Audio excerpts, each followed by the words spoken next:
Good morning student. आज हम मांग पूर्ति द्वारा संतुलन कीमत और मात्रा का निर्धारण करेंगे। जैसा कि हम पढ़ चुके हैं, मांग पक्ष और पूर्ति पक्ष द्वारा।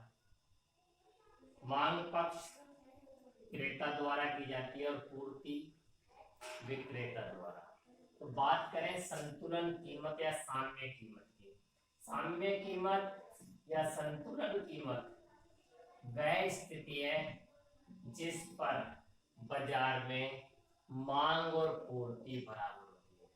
जिस कीमत पर बाजार में मांग और पूर्ति बराबर होती है वह साम्य कीमत या संतुलन कीमत कहलाती है। इसी प्रकार जिस संतुलन कीमत पर वस्तु की मांग व पूर्ति बराबर होती है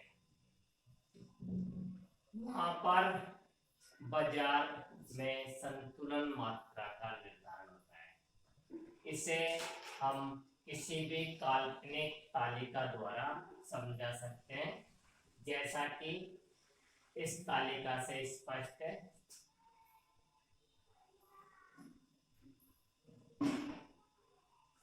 माना यहाँ हमारे को कीमत दे रखी है रुपये में,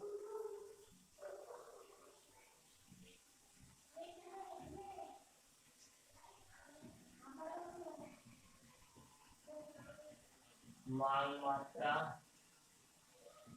इकाई में,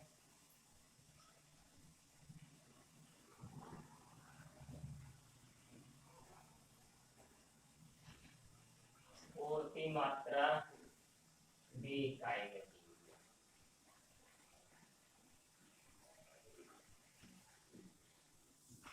कीमत बढ़ रही है तो मांग मात्रा हम घटती हुई ले लें।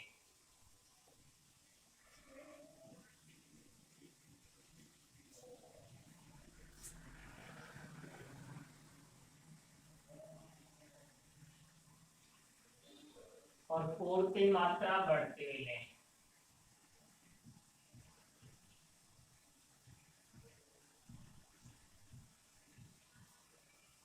ये हमारी एक काल्पनिक टेबल है। यदि बात करें हम बाजार स्थिति की,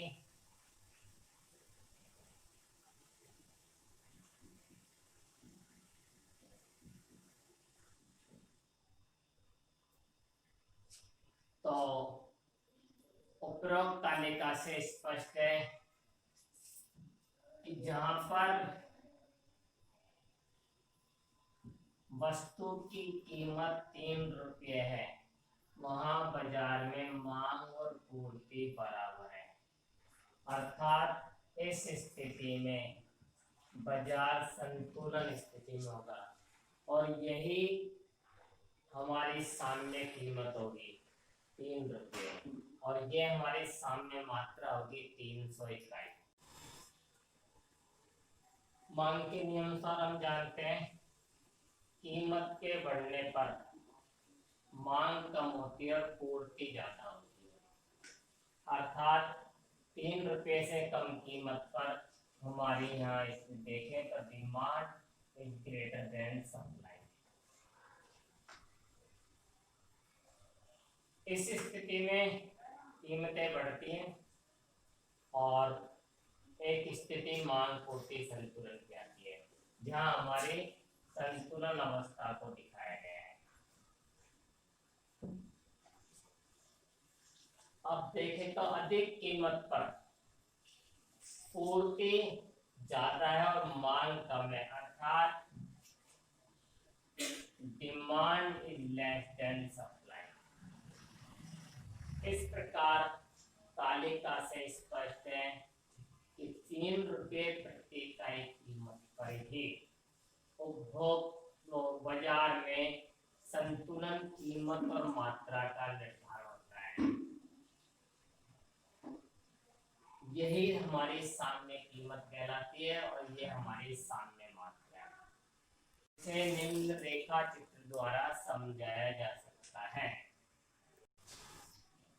रेखा चित्र द्वारा बाजार संतुलन का स्पष्टीकरण समझा रहे हैं। आपको OX अक्ष और OY अक्ष लेने हैं। ये माना हमने ओ एक्स अक्ष है और ये हमारा ओ वाई अक्ष है। ओ एक्स अक्ष पर मांग पूर्ति मात्रा को दर्शाएंगे और ओ वाई अक्ष पर हम कीमत को लेंगे। जैसा कि हमने मांग पक्ष पूर्ति पक्ष में पढ़ा था, मांग और कीमत में विपरीत संबंध है, इसलिए मांग वक्र हमारा ऊपर से नीचे गिरता हुआ ऋणात्मक धातु है। ये हमारा डी मांग वक्र है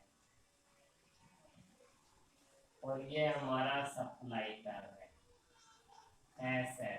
क्योंकि सप्लाई और कीमत में धनात्मक संबंध होता है और मांग और कीमत में ऋणात्मक संबंध होता है। डिमांड और सप्लाई कर्व एक दूसरे को ई बिंदु पे काट रहे हैं।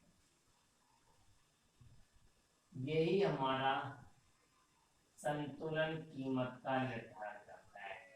ओपी हमारी संतुलन कीमत और ओक्यू हमारी संतुलन मात्रा है। इससे पहले यदि कीमत बढ़ती हुई स्थिति में कीमत ओपी से बढ़कर OP1 हो जाती है, तो कीमत के बढ़ने पर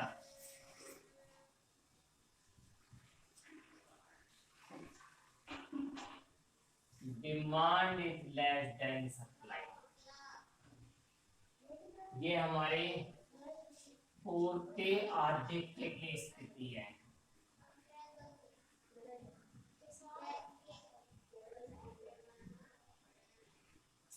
क्योंकि यहाँ पर अधिक कीमत पर क्रेता कम मांग करते हैं और विक्रेता अधिक पूर्ति करते हैं, इसलिए ये हमारी पूर्ति आधिक्य की स्थिति कहलाती है।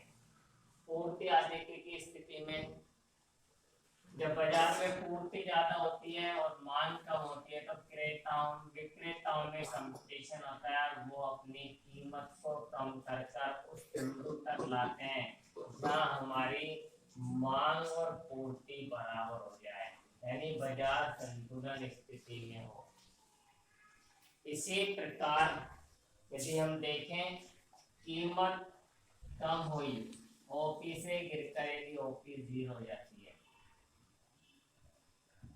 तो इस स्थिति में हमारी सप्लाई कम है और डिमांड ज्यादा है, यानी demand is greater than supply, यानी हमारी मांग आधिक्य की स्थिति है।